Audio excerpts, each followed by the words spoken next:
We've been traveling the world for almost 6 years internationally, and boy, have we had to pay little extra fees and surprise charges and extra money because we were tourists and we were travelers and we didn't know what the locals were doing.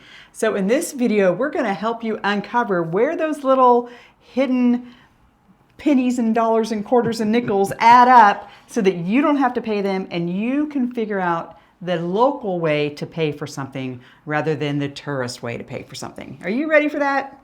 Yeah, and this channel is all about helping you travel smarter and save money. And I really like this because we're bringing together different topics from all over the place that we've had in different videos and bringing it together in one video. And we've organized it in 3 different sections. Yep. First of all, what are some things that you need to do before you travel? And they're easy, but it just needs to be done before you start.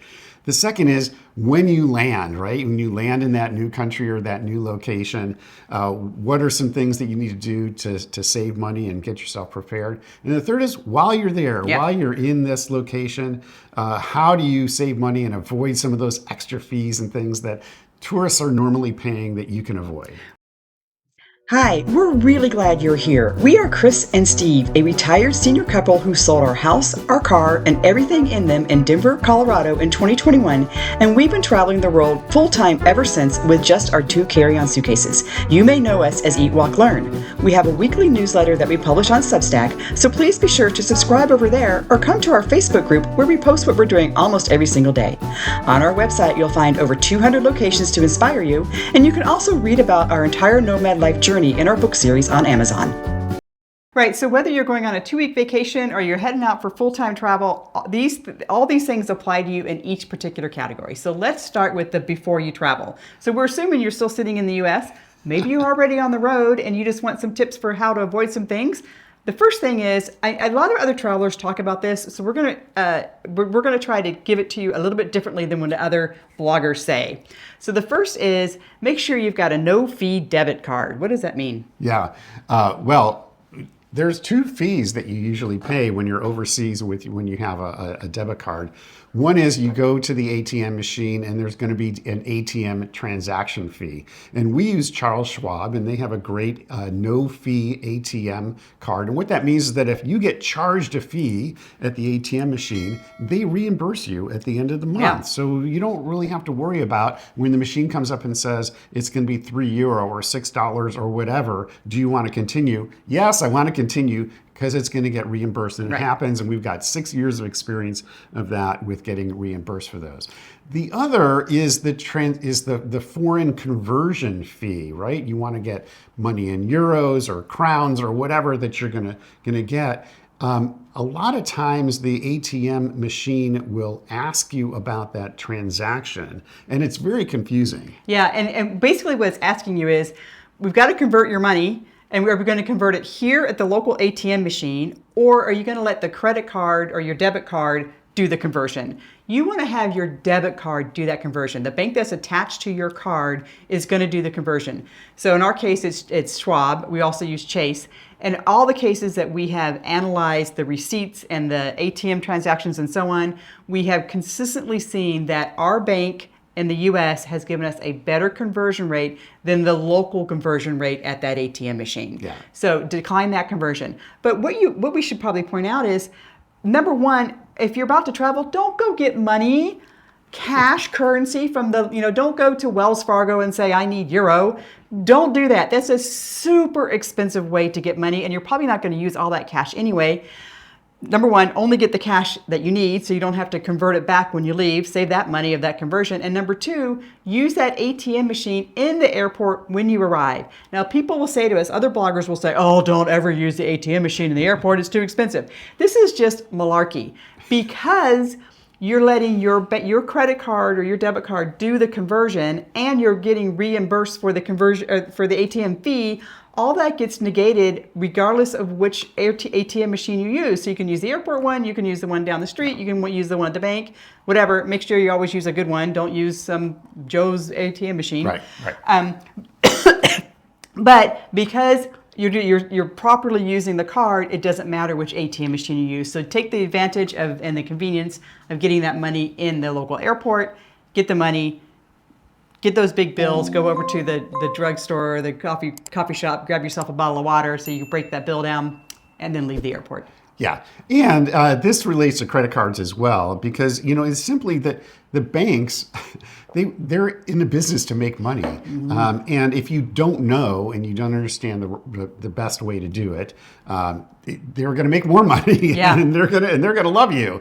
So do these little tricks in order to keep some of that money in your pocket and not be paying the banks. And so this kind of again transitions into credit cards. When you're using your credit card in a foreign country, make sure you have a credit card that has no transaction fees or no foreign transaction fees.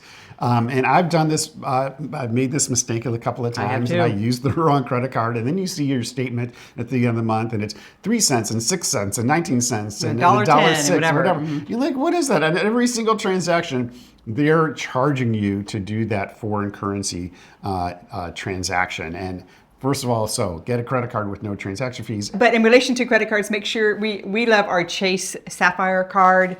No transaction fees, no foreign transaction fees. It's got all kinds of travel coverage. Just get a Chase Sapphire card and thank us later. 2 more items under before you travel. Make sure you get your phone set up. Oh my God, we've got videos all over the place about how to do this. The bottom line, we're not going to recreate how to do it. The bottom line is if you are using an American company when you go abroad to use your phone, you are getting ripped off, period. If you're spending more than 50 cents a day internationally to use your phone, you are getting ripped off, period. Follow our videos, do one of these setups, and get your phone set up. Now, if you're Joe in Kansas and you're like, I'm only going on vacation for 2 weeks. I'll pay that $10 that Verizon charges every day for me to use the phone abroad. $200 is no big deal. You're right, Joe, but guess what? The plan that we're talking about, we pay $150 a year to use our phone worldwide for as much data as we want, including in the US. So the setup that we're talking about is good in the US too. You can kill Verizon, T-Mobile, AT&T, whoever. And it sounds I'm a little passionate about it. It sounds like you're passionate about this particular topic, and we just did a video on this 2 weeks ago about how you can save $2,000 a year on changing your phone plan. It's something that you can do today, right now in the US. You don't have to be a traveler like us in order to do this and save money and get great phone service for less money. Yeah, and we do want to make a point that the plan that we have regarding our phones, you have to be have an American phone number and set your phone up in the US in order to be able to do the plans. Okay, next up, travel insurance. Another one of those things you need to manage before you travel. So for all you folks who don't have a policy that covers you worldwide, this is for you. Now, some of you may have a work policy that covers you out of the world. Great, this is not for you. For all you folks who need travel insurance, now we're not talking about travel insurance in relation to my flight got canceled or I lost my bag or whatever. You can get that if you want. We don't think it's necessary, but if you get that, you can have that. What we're talking about is the medical insurance side of that. So there's policies that have travel insurance with medical. We're talking about the medical side. Now, our policy does have travel insurance with it because it comes with it, but we've got it for the medical side. Let me point out something here. This is a really complicated subject, and we are not insurance agents. Yeah. We just have 5+ years experience in getting health and medical insurance overseas. And what we have just found consistently is that the American plans, the U.S. plans, companies are going to charge you more than companies that are overseas. And what are some companies that we're talking about? So we use 2 different companies depending on, and this has changed over time because our ages have changed. Steve's been on Medicare, I've been on Obamacare, all these different things have changed. We have 2 that we recommend. One is Mondial. It's a company out of France. They have a Schengen policy and they have a world policy that includes the U.S. The world policy actually covers you as a U.S. citizen in the U.S. A lot of policies, if you're a U.S. citizen, it won't cover you because you're supposed to have some other choice in the U.S. Anyway, so we love Mondial. We also love Ginkgo. They have country-specific policies, I believe, and they also have global policies. So, and both of those, both Mondial and Ginkgo, have policies that will include U.S. coverage, like I said. Both of them have a €50 copay, and both of them have the scenario of you pay the copay once for an event. So, for example, with Ginkgo, I had a multi-country problem with my eye. I was in Portugal, or in Malaysia, and then in Turkey, and then in Buenos Aires. Over a 3-month period, I had to have some testing on my eye. That was 3 different countries, 3 different doctors. I submitted one claim to Ginkgo for the entire, I think it was about $700 total. They paid the whole claim with a €150 copay on that. With Mondial, I had some dermatology done in Spain on our Schengen policy, and it was about a $250 bill, and they paid a €50 copay on that. So €50 is about $55. Both have been excellent. Both have been amazing. Right. And the key again here is I'm going to say that read the fine print. Everybody is different for your insurance needs. Travel insurance is important. And with our examples and in our case, we've been able to find great coverage for less money and not paying extra fees just because we want to use an American company. We've done the research, and it's worth doing the research to find those organizations to help you. So we're going to put 3 links down below in the description. One is for Mondial, one is for Geeky, and one is for a blog post I wrote about the 6 years of insurance that we've had over time, and how our situation has changed over time, and how our coverage and our companies have changed over time. I think the reason why I want you to go read that is because everybody's got a different situation. They've got pre-existings, and they've got whatever. The blog post kind of gets into why we did this versus that, and why in this year we did this coverage versus that year based on where we were traveling. So it's a really good comprehensive synopsis of how situations change, and you hopefully will identify with one of those situations and see a solution that will work for you. Have a look at that blog post. Okay. Yeah. So we've dealt with the things you need to do, or some of the things you need to do before you leave. Let's talk about when you actually arrive. Here are places where that Nomad Tax or those little secret little fees show up pretty quickly. Yeah. So the first topic that we're going to talk about is transportation. And there's a lot of different choices that you have for transportation. We like to use public transportation. We think, first of all, it saves money. It helps the environment. We're generally not going to rent a car. We're not going to jump in a taxi. So those are the first 2 ways to avoid this traveler tax that we're talking about. But even with regards to public transportation, there's a lot of nuances that are involved. Yeah. So every city's got its public transportation, and every city has its system for how to use that public transportation. Sometimes you have to use an app. Sometimes you have to get a Metro card. Sometimes you can pay with your phone. Sometimes you have to pay cash. Sometimes you have to pay the driver, and they're going to be changed. There's all these different ways the system works. With our experience of traveling the world, we understand these systems exist, and because we understand that, we kind of know how to get into the system and find what we're looking for. So what we're looking for when we travel is we're often in a location for more than a few days. So all these locations always have some sort of multiple day or multiple month kind of pass that you can buy. And when you buy that pass, you're going to save yourself substantially overpaying cash every single time you get on the transit.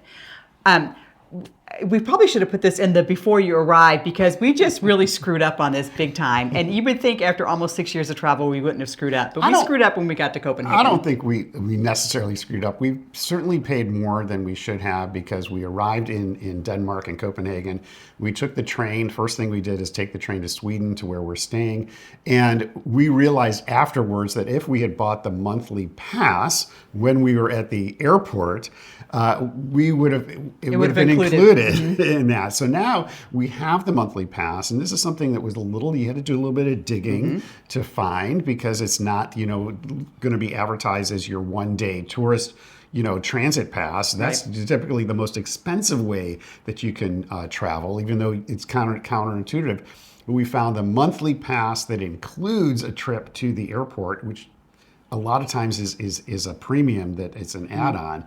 And now we're able to get around for a whole month on transit. Yeah, so we got a 30-day pass. It was half price for the month of August, and because we were traveling together, there was we got a 20% discount, because we have a travel together, and England has that as well. And then we also got a senior discount. So $75 for a pass for the 2 of us is a deal.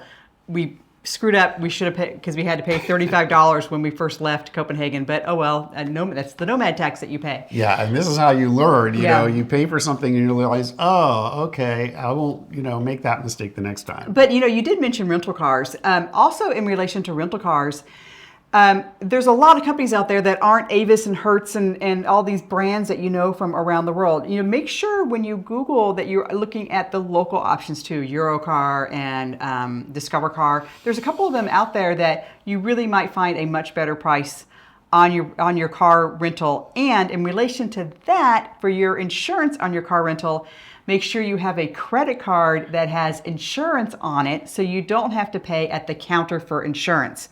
The Chase Sapphire has primary car rental insurance on it. Make sure your insurance is primary, not secondary, and then it will read that fine print. But you can often avoid having to pay at the counter for the local insurance for car insurance, even abroad. I don't even think when we were planning this video, I don't even think we were going to talk about rental cars, but there is a whole slew of ideas that we have, including just not, going off-site to the airport to find your rental car.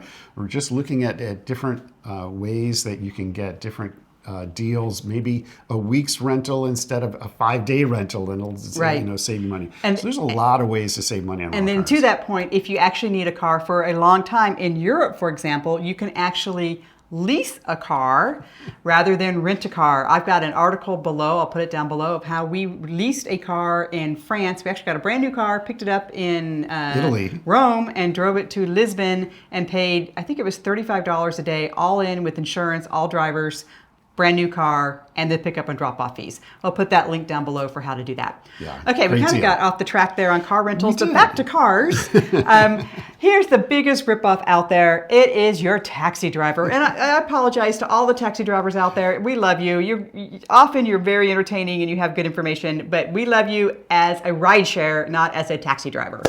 Yeah, the setup is, you're in the airport, you walk outside the door, and there's a whole line of taxis, and there's somebody yelling, taxi over here, taxi, walk this way, walk this way.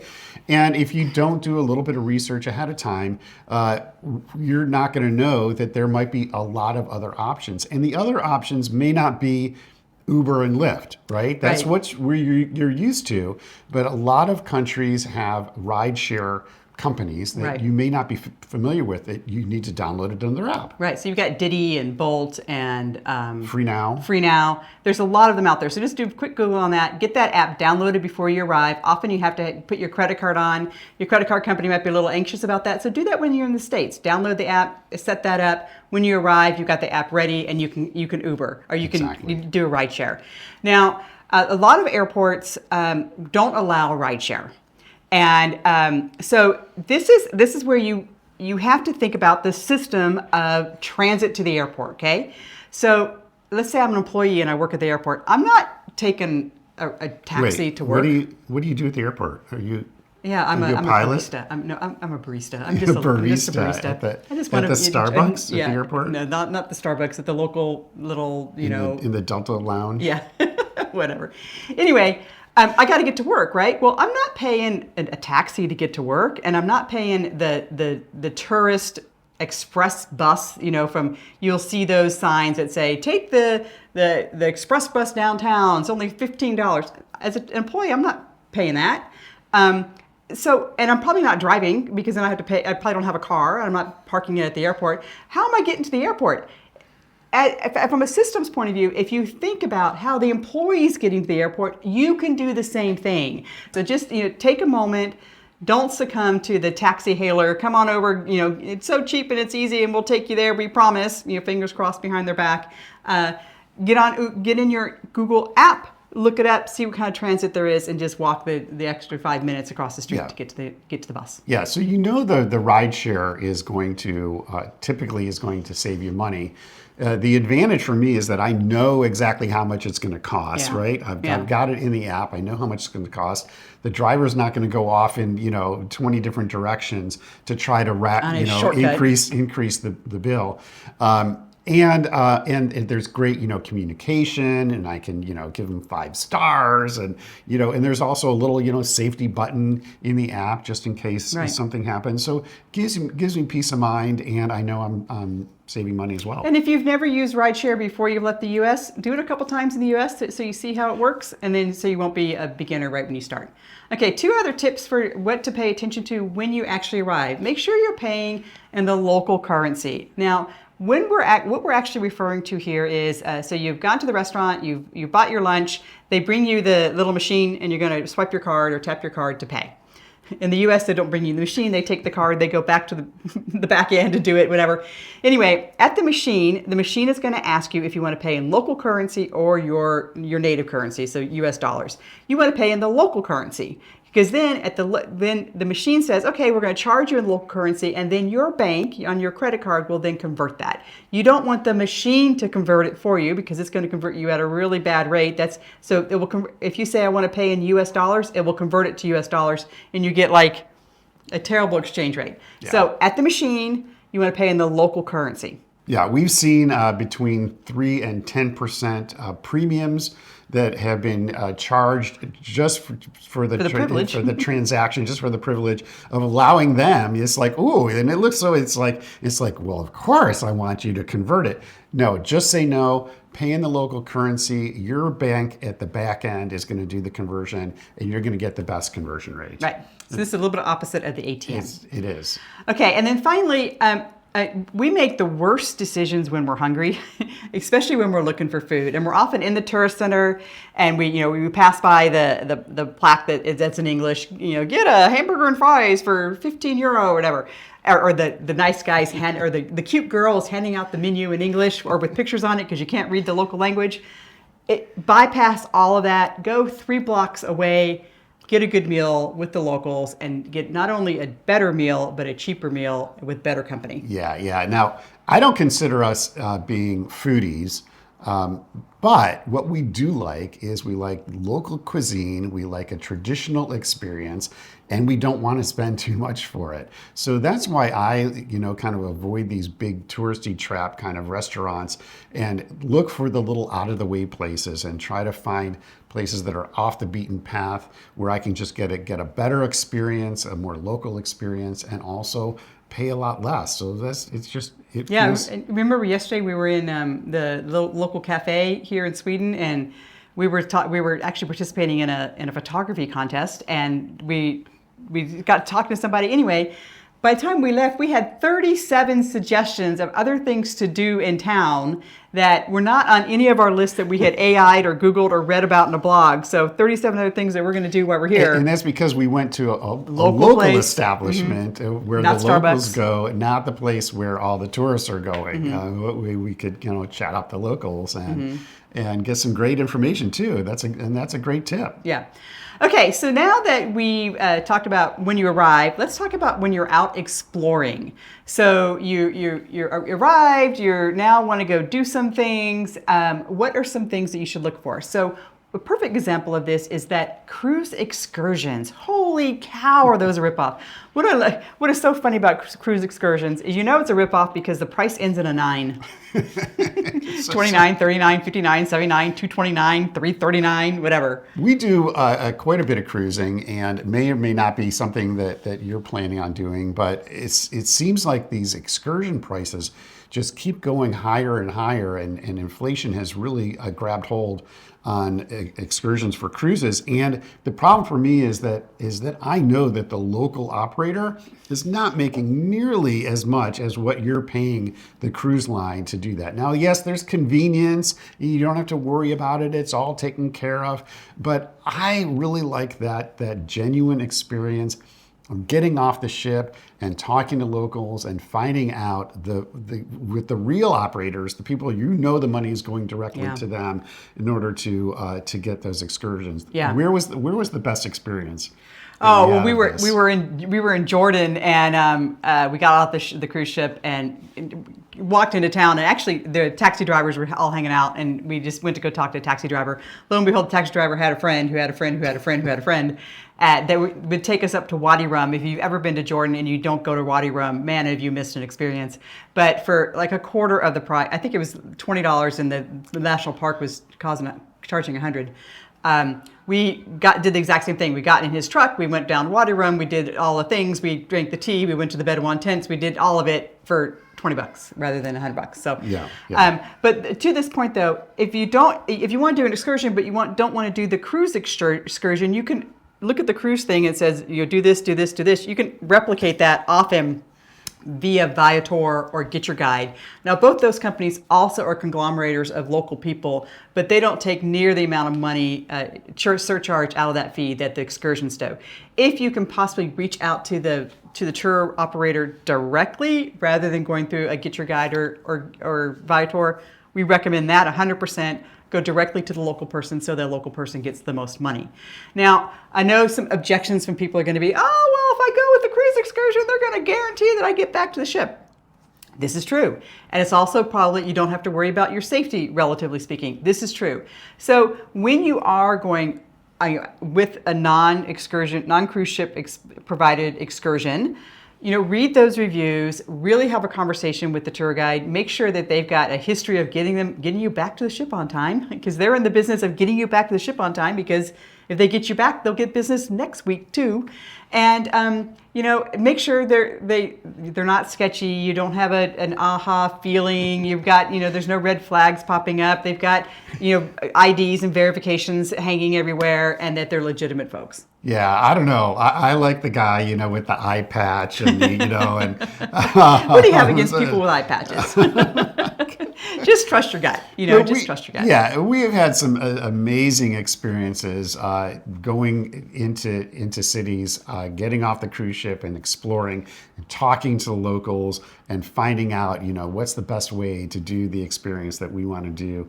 And it just have never gone wrong. It's never gone wrong. I understand that people have their level of comfort. And to this point, don't be the idiot that gets in Business Week or Business Travel magazine about got left behind by the cruise ship and they didn't save me. The cruise ship is not in the business of saving you. The cruise ship is in the business of getting to the next port. So when you get off the ship, have your passport with you, have a credit card, and have a debit card with you, so that if you do get abandoned and you have to make your way to the next port, you have the tools that you're going to need to be able to get to the next country. Anyway. Yeah. Don't be dumb. Don't be dumb. Okay. So we've given you tips for before you travel. We've given you tips for when you arrive. We've given you tips for when you leave or when you're out exploring. That's all you need. Follow all these tips and you're going to have a fabulous time saving yourself money, not paying these nomad taxes, these travel taxes, these hidden surcharges, these hidden little gems, in order to make you have you'll have a much better time following our tips. Leave a comment below if you've got some ideas for us on how you can save money and not have to pay that travel tax. We'd love to hear your comments. Yeah, and maybe next time we will talk about your tip in our next video. We'll see you next week. Thanks for coming with us.